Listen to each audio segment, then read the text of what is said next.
Hello नमस्कार साथियों, मैं संजीव वाजपेयी आप सभी का स्वागत करता हूं विद्याकुल प्लेटफॉर्म पर। आज हम लोग समझने वाले हैं पृथ्वी की गतियों में कि परिक्रमण का क्या क्या परिणाम होता है। परिक्रमण के कारण बहुत सारी बातें होती हैं। ऋतुओं में परिवर्तन होता है, कर्क और मकर रेखा का निर्धारण होता है, उपसौर एवं अपसौर की स्थितियों का निर्धारण होता है। आप देख रहे हैं, तो यहां पर आज हम पढ़ने वाले हैं उपसौर एवं अपसौर की स्थिति कैसे डेवलप होती है। तो शुरुआत करते हैं क्लास की अपनी। तो वहां पर हम सबसे पहले आपको तो ये बताना चाहेंगे कि आप देखेंगे जैसे अगर हम पृथ्वी की गतियों की बात करें, पृथ्वी की गतियां,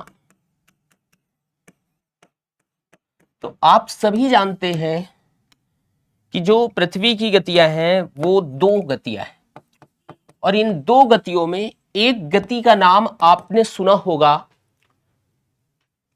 घूर्णन। एक का नाम आपने बेटा घूर्णन सुना होगा, इसे परिभ्रमण भी बोलते हैं, परिभ्रमण भी बोलते हैं। और एक का नाम आपने सुना होगा परिक्रमण। परिक्रमण घूर्णन जो है, पृथ्वी जब अपने अक्ष पे चारों ओर घूम रही होती तो उसे घूर्णन कहते हैं। घूर्णन के कारण ही दिन रात होते हैं। वायु और जलधाराओं की दिशाओं में जो परिवर्तन होता है वो घूर्णन के कारण ही होता है। तो घूर्णन पर हम लोग डिस्कस अलग करेंगे। परिक्रमण जो होता है ये एक वार्षिक गति होती है। ये जो परिक्रमण आप देख रहे हैं ये कैसी गति है, तो आप बोलेंगे कि सर ये तो वार्षिक गति, परिक्रमण एक वार्षिक गति। तो ये एनुअल मूवमेंट की बात है यहां पर, यानी जो जितने भी हमारे ब्रह्मांडीय पिंड हैं वो सभी सूर्य का चक्कर लगा रहे हैं। और जब सूर्य का चक्कर लगा रहे हैं तो एक जर्मन के विद्वान थे, उनका नाम था केपलर महोदय। तो जो केपलर महोदय थे उन्होंने ग्रहों की गति से संबंधित 3 नियम प्रतिपादित किए, जिसमें पहला जो नियम था वो नियम था कि उन्होंने उसमें ग्रहों की गति से संबंधित प्रथम नियम में उन्होंने बताने का प्रयास किया कि जितने भी ब्रह्मांडीय पिंड हैं वो सभी सूर्य का चक्कर लगाते हैं और सूर्य हमारे केंद्र में। बिल्कुल इस प्रकार आप ऐसे देखें, यहां पर आपको समझ में आएगा। आप यहां पर देखें, केंद्र में हमारे सूर्य है। अब देखिए जरा, यहां पर आपको बीच में यहां सूर्य दिख रहा, और ये जितने भी ग्रह आपको दिख रहे हैं वो सभी ग्रह हैं। आप देख रहे हैं यहां पर, देखिए ये बीच में सूर्य आपको दिख रहा, ये बीच में सूर्य आप देख रहे हैं, और जितने भी ब्रह्मांडीय पिंड हैं वो सभी दीर्घ वृत्ताकार परिपथ में चक्कर लगाते हैं। समझ पा रहे हैं आप किस में लगा रहे हैं चक्कर? देखो जरा सूर्य को देखो, दीर्घ वृत्ताकार परिपथ में सभी ब्रह्मांडीय पिंड चक्कर लगा रहे हैं। ऐसा केपलर महोदय ने माना था कि इनका जो परिपथ है ब्रह्मांडीय पिंडों का वो दीर्घ वृत्ताकार पथ में, दीर्घ वृत्ताकार मार्ग में ये चक्कर लगाते। अपनी एक स्थिर कक्षा में सभी ग्रह चक्कर लगाते, तो पृथ्वी भी चक्कर लगा रही। तो जब पृथ्वी दीर्घ वृत्ताकार परिपथ में चक्कर लगाती है तो दूरी कभी घटती है कभी बढ़ती है। ये सारी चीजें आपको यहां पर समझना है। तो आइए देखते हैं जरा, चलिए आइए हम लोग चलते हैं वहां। ठीक है, तो हम लोग समझने का प्रयास करते हैं। एक चित्र आपने यहां देखा, लेकिन मैं आपको एक ड्रा करके चित्र बताता हूं। आप देखिए जरा, देखो किस विद्वान ने बताया था? केपलर। केपलर के प्रथम नियम के अनुसार, प्रथम नियम के अनुसार,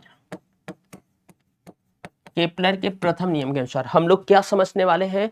उपसौर एवं अपसौर की स्थितियों को समझने वाले।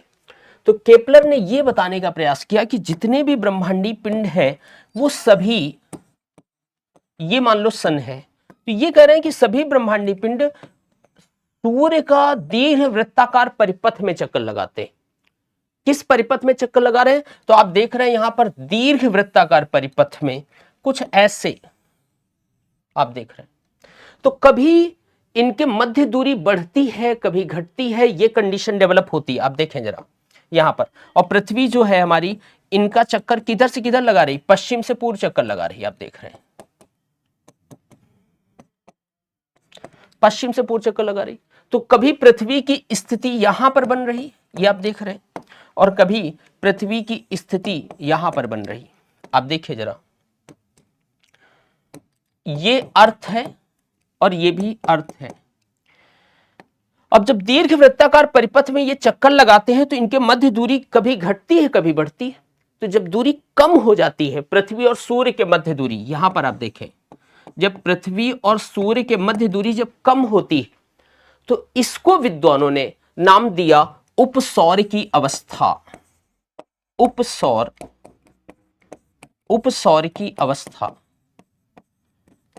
इससे विद्वानों ने क्या नाम दिया? उपसौर की अवस्था। यानी आप देख रहे हैं उप मतलब समीप होता है। ध्यान से समझिएगा, इसको पकड़ना, चूंकि बच्चों के बीच में बड़ा कंफ्यूजन रहता है। जब वो क्वेश्चन पूछा जाता है, एग्जामिनर पूछता है कि उपसौर की अवस्था में या अपसौर की अवस्था में क्या होगा, तो उपसौर की अवस्था में पृथ्वी और सूर्य के मध्य दूरी कम हो जाती, न्यूनतम हो जाती, कम हो जाती। ध्यान रखेंगे, इसको बोलते हैं कि मिनिमम डिस्टेंस। क्या बोल सकते हैं बेटा? मिनिमम डिस्टेंस बोल सकते हैं। यानी जब सूर्य और पृथ्वी के मध्य न्यूनतम दूरी होगी तो उसे हम लोग उपसौर की अवस्था बोलते हैं। और यह कंडीशन डेवलप होती है 3 जनवरी को। जरा ध्यान दीजिएगा, कब डेवलप हो रही है कंडीशन? तो आप बोलेंगे 3 जनवरी को डेवलप हो रही, ये आपको ध्यान रखना है। लेकिन वहीं, अच्छा, इसके मध्य जो दूरी है वो लगभग कितनी है?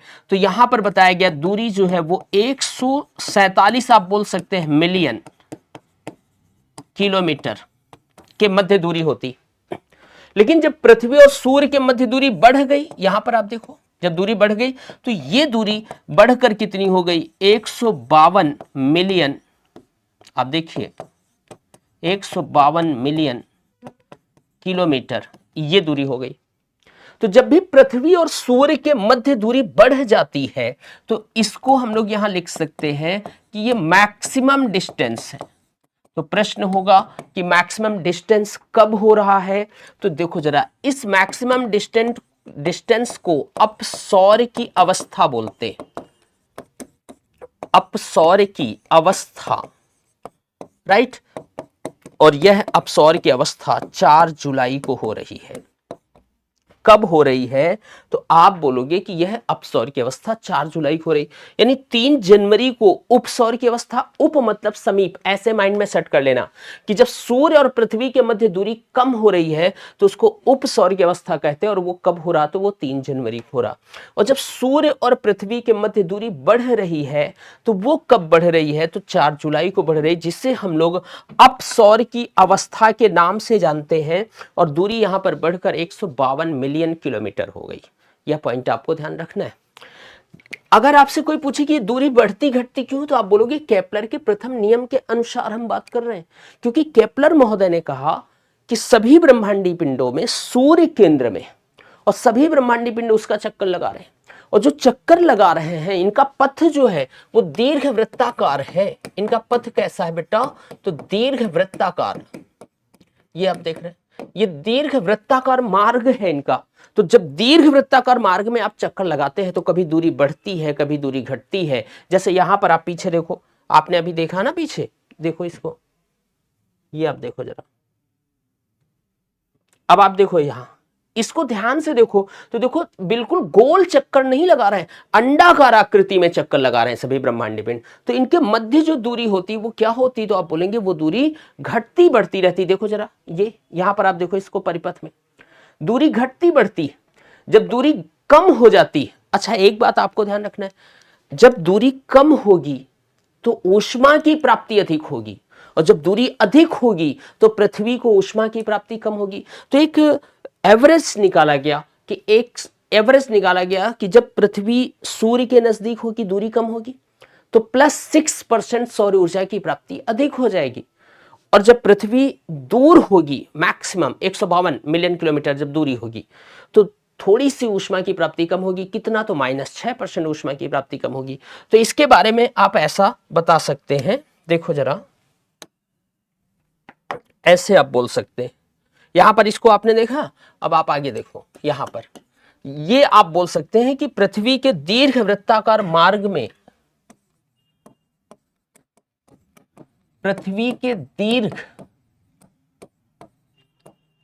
वृत्ताकार मार्ग में परिक्रमण के कारण, बेटा क्या हो रहा? परिक्रमण। ये परिक्रमण जो शब्द आ रहा है ना, इसी परिक्रमण के कारण उपसौर एवं अपसौर की स्थितियां डेवलप होती। इसी परिक्रमण के कारण ही दिन और रात का छोटा होना या बड़ा होना होता है। देखो बेटा, दिन रात होना यह घूर्णन का परिणाम है, लेकिन दिन और रात का बड़ा होना या छोटा होना यह परिक्रमण का परिणाम है। पृथ्वी जो हमारी परिक्रमण कर रही बेटा, सूर्य का चारों ओर चक्कर लगा रही है, वो चक्कर लगाने में समय लेती है, जानते कितना, और स्पीड जानते कितनी, 1,07,000 किलोमीटर प्रति घंटे की स्पीड से चल रही पृथ्वी। फिर भी इसको सूर्य का पूरा चक्कर लगाने में 365 दिन 5 घंटे 48 मिनट 46 सेकंड का समय लगता है। आप सोचिए जरा, समझ रहे हैं? तो यहां पर आप देखो, परिक्रमण जब हो रहा, तो इस परिक्रमण के कारण बेटा ये स्थितियां डेवलप होती हैं, जिसका नाम है उपसौर। उपसौर की अवस्था, उपसौर की अवस्था और अपसौर की अवस्था। अपसौर की अवस्था, समझ रहे हैं? उपसौर यानी पेरिहेलियन की बात हो रही है और उपसौर यानी एपेहेलियन। और यहां पर आप देख रहे हैं, आप इसको ध्यान से देखें, ये उपसौर की अवस्था कब हो रहा है बेटा? 3 जनवरी को। ध्यान रखना, पूछा जाएगा आपसे। और ये कब हो रहा है?